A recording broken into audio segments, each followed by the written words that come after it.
Assalamualaikum warahmatullahi wabarakatuh. Kita berjumpa kembali di pertemuan kedua daripada Android Studio. Jadi hari ini kita akan membuat sebuah kalkulator yang simple saja, tidak usah rumit-rumit ya. Silahkan bikin new Android Studio project, kita klik empty activity ya. Di modulnya sudah bisa diikuti ya. Di next kita pilih pertemuan kedua ya. Kotlin versinya dipastikan dengan HP kalian masing-masing. Kalau sudah tinggal di finish ya. Biarkan dia memproses project yang ingin kita buat ya. Ini lebih cepat dari yang kemarin karena memang Android untuk pertama kali Android Studio-nya itu memang butuh proses yang panjang ya. Tetapi ketika dia sudah punya apa yang dia perlukan ya, itu nanti kita nggak perlu nunggu lagi yang lama ya. Ini sekarang dia tinggal nge-build projectnya yang baru ya. Kita tunggu lagi ya. Dia akan download apa yang dia perlukan, itu wajar sekali ya. Jadi memang coding, buka projectnya, bikin project baru, biarkan dia building dulu, terus ditunggu sampai dia selesai building ya. Memang untuk proses building memang kita harus sabar ya, karena yang namanya bikin aplikasi Android itu memang tidak semudah dibandingkan kita bikin aplikasi yang modelnya desktop. Itu beda ya. Di sini karena Android itu dia punya dependensi yang keras, yang kuat dengan Androidnya. Jadi dia setiap kali kita bikin project dia harus download dependensi. Sebenarnya ini hal yang sama di pemrograman desktop, cuma di pemrograman desktop mereka sudah punya versi yang lebih ringan ya. Oke, hari ini kita akan membuat sebuah kalkulator simple ya. Di sini sudah cepat kan dibanding yang kemarin ya. Di modulnya sudah disiapkan, kita harus membuat tampilannya dulu ya. Kita naikkan ini, kita set constraint-nya biar ke tengah ya, 8. Yang agak lemot bisa pakai power save mode. Kemudian kita ganti ini ke judulnya ya, kalkulator simple. Teksnya nggak ada. Nah, sekarang sudah ganti. Kita ganti ukurannya jadi yang paling besar 36 SP dengan warna hitam. Ya, oke. Kalkulator ya, bukan kalkulator. Kalkulator, oke. Jadi di modulnya dia minta ada 2 kolom untuk nilai angka, ya ini angka ya, yang 2 atas ini. Kemudian 1 button dan 1 teks untuk nilai angka ya. Jadi kita pakai teks, pakai number ya.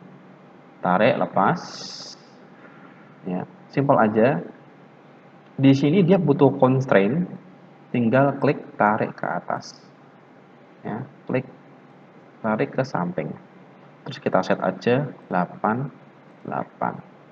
Kalau pengen agak rapi, silakan bisa pakai ini, diklik, dia akan otomatis ke samping. Kita set 32, nanti dia akan menengah 32 ya. Bisa ditarik juga, silakan dirapikan sesuai dengan keinginan masing-masing. Yang penting constraint-nya ya, kalau kita pakai constraint layout, minimal ini ada kiri, atas, atau kanan dan bawah. Jadi salah satu saja, salah 2 ya, kiri atas atau kanan bawah, atau kanan atas atau kiri bawah ya. Disesuaikan sendiri. Yang penting rapi ya. Kan rapi gini. Kemudian kita butuh button. Di sini ada button, klik tarik sama. Nanti tinggal klik tarik ke atas, kiri, kanan. Nah, gini kan rapi. Kirinya belum. Oke, udah 32, 32, 32. Kemudian kita set satu lagi number ya. Dalam penataannya kalian boleh berurutan, tapi memang disarankan berurutan karena biar rapi ya. Kemudian penggunaan constraint ini wajib karena kalau tidak di constraint ini bendanya ini, dia akan lari ke samping sini ya, lari semua ke sini dia, tabrakan. Malah nggak bagus. Oke. Sesudah kita naruh seperti ini, berikutnya adalah kasih nama variabel. Ya, yang atas nggak perlu nggak apa-apa ya, karena namanya aja judul. Ya, perlu diedit atau enggak terserah kalian. Yang penting ini bagian bawah ini kita kasih variabelnya di atas, edit nilai 1, edit input 1 kita samakan dengan yang di modul ya, local only ya, edit input 1. Enggak apa-apa kalau kacau seperti ini, enggak apa-apa, nanti kita bisa perbaiki ya. Bisa kita tarik-tarik ya, tarik ke bawah. Edit number 2 dia kacau ya, kita bisa clear constraint ya. Jadi constraint itu nggak harus sekarang, bisa agak nanti ya. Button kita clear dulu, kita clear ya. Andaikan susah di apa namanya ditarik-tarik, kita pindahkan nggak mau, kalian bisa menggunakan clear constraint ya, untuk memastikan constraint kalian tidak tabrakan. Oke. Jadi memang seharusnya diklik drag dulu, kasih nama, edit input 2, barulah kita kasih constraint, harusnya seperti itu ya. Kenapa saya seperti ini? Kan biar kalian tahu cara troubleshootingnya. Misalnya kalau berantakan ya, gunakan clear constraint. Nah, kan dia rapi lagi. Yang ini juga dirapikan, ini kurang ke tengah ya, enggak apa-apa. Kemudian kita ini BTN-nya, BTN hitung, BTN hitung, kasih kiri, kasih kanan, kita samakan, kemudian sama atas, button ketemu button, ting, dah, kasih 32. Di sini kita kasih tulisan hitung ya, di teksnya hitung. Oke. Nah, dia sekarang udah muncul. Sekarang tinggal untuk hasilnya, ini taruh atas ya, kanan, kiri, edit hasil. Kita taruh 32, 32, 32. Misalnya mau lebih dari 32, bisa enggak? Bisa. Ya, bisa. Kemudian kita set fontnya di sini ya, text appearance, text size-nya kita ganti 20 sp. Di sini juga 20 sp biar kelihatan. Di sini 32 sp. Ya. Ganti 20 sp. Oke, sudah. Di sini sudah bisa kelihatan kan?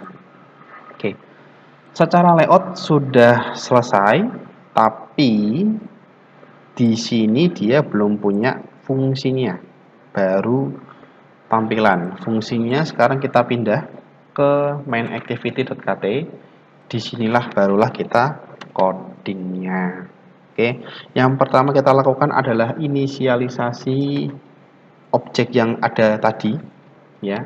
Biar bisa input, kita kasih var edit input 1 sama dengan find view by id r.id edit input 1 ya, as edit text. Di sini nggak perlu khawatir ada titik koma dan lain-lain karena tidak perlu. Nah, jika ada kasus seperti ini dia merah, berarti dia belum diimport. Cara gimana biar bisa nggak merah? Alt Enter. Nah, sekarang sudah nggak merah lagi. Tinggal ulangi lagi ya untuk input berikutnya. Input 2 sama dengan find view by id r.id. Di sini ada ini, kalian boleh kasih edit text ya. Seperti ini boleh, atau yang atas boleh ya. Itu uniknya dari Kotlin ya. Tapi untuk ini kita samakan aja dengan yang di modulnya ya. Berarti edit input ini dia tipe kelasnya adalah edit text ya, teks yang bisa diedit. Sekarang kita namanya inisialisasi untuk hasilnya, jadi bisa diotak-atik by ID nya, nanti akan ada variasinya, tapi untuk sementara kita samakan dulu. Oke, input field untuk kita input sudah selesai. Sekarang kita untuk buttonnya, var btn hitung. Nama di sini boleh sama boleh enggak, yang penting jangan sampai bingung ya var-nya. Kemudian find view per id. Nah, ini kita kasih variasi button ya, r.id.btn. Nah, saya jelaskan di sini. Ini masih merah, alt enter lagi, import. Oke, saya jelaskan di sini. Di sini kan nggak pakai tanda siku ini ya, kurung siku. Di sini ada as edit text. Ini adalah kelas. Ini penanda kelas. Ya. Kalau kita nggak pakai tanda siku, kita harus pakai edit text. Asnya ini wajib. Asnya wajib. Kalau nggak pakai kurung siku. Tapi kalau pakai kurung siku di sini, asnya nggak perlu dimasukkan. Jadi pilih salah satu boleh. Nah, sekarang kita kasih aksinya. Kalau dipencet, dia harus melakukan sesuatu. Ya, itu kita masukkan di bawahnya ya, tombol untuk aksinya. Kita ingin melakukan penghitungan, btn hitung, kasih tanda tanya. Ini untuk berjaga-jaga, andaikan btn hitung itu dia adalah 0 ya. Set on click listener, pilih yang nomor 1 ya, ini kita enter lagi, file kita ambil nilainya sebagai in, sama dengan edit input 1.get text .string .in input 1 ya. Di sini masih merah ya. Tidak apa-apa, kita lanjutkan lagi. Onset on click listenernya. Oke, di sini onset listenernya ada yang salah kayaknya. Harusnya tanda kurungnya kurung kurawal. Set on click listener. Oh, yang ini, yang bawah ini. Bukan yang ini, tapi yang ini. Kurung kurawal. Nah, file input 1 sebagai in, berarti input 1 dia tuh integer, non prime ya.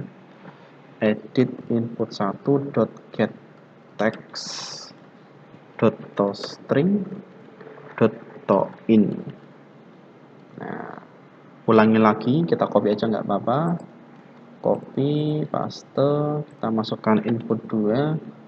Di sini juga input 2. Sudah bisa, baru kita jumlahkan. File hasil itu integer sama dengan, nah, operasi yang kalian inginkan dimasukkan di sini ya. Kenapa kita pakai Kotlin? Biar kalian nggak pegel cari titik koma ya. Sekarang kita nggak perlu titik koma dan coding sudah enak ya.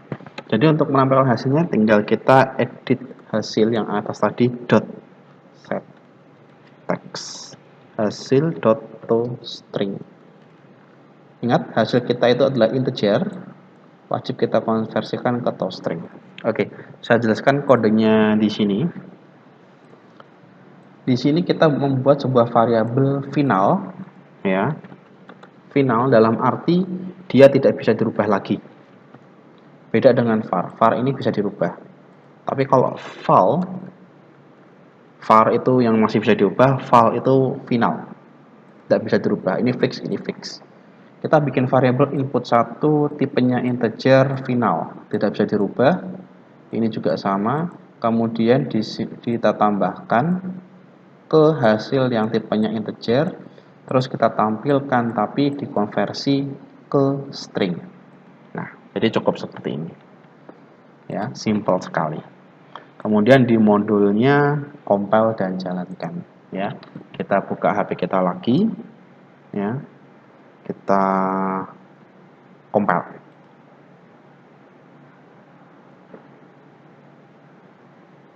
Oke, di sini Gradle boot running, kita tunggu, ya.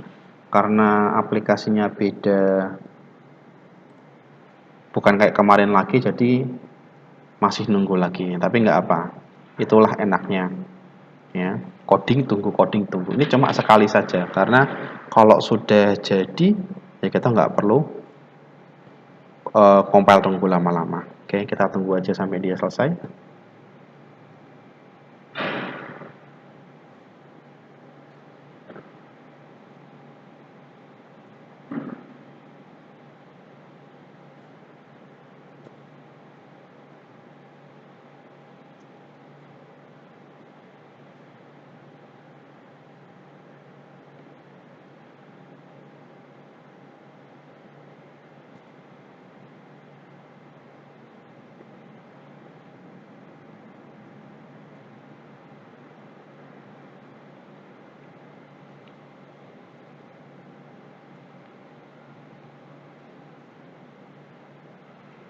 Oke, sekarang dia sudah installing.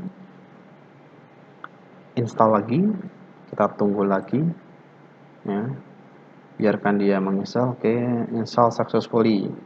Sekarang kita sudah muncul aplikasinya, kita coba 10 tambah 10 hitung 20. Nah, sekarang aplikasinya sudah bisa dijalankan, ya. Kita stop.